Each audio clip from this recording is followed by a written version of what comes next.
history in all sorts of unique places, sometimes right in the neighborhood. Yeah, legacy of the Nebraska Blackshirts dates back half a century now to a select few men who were the first to carry the title. Among them, Mike Kennedy. KETV News Watch 7's Matt Lothrop connects with one of the original Blackshirts.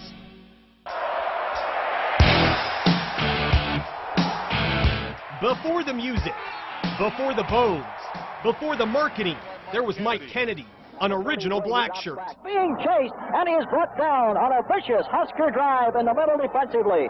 Kennedy. Coach Kelly said, you guys that are going to start as of now, go over in that bag, get out of Blackshirt.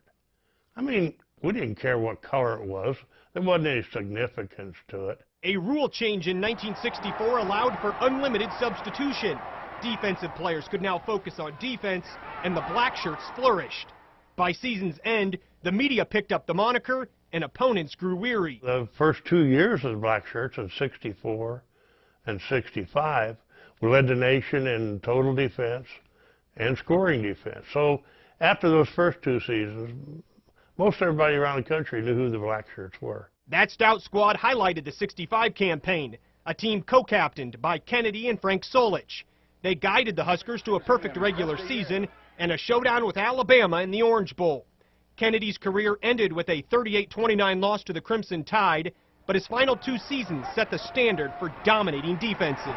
It was a badge of honor by the time that I left. And I can understand, you know, how there's a mystique about that black shirt.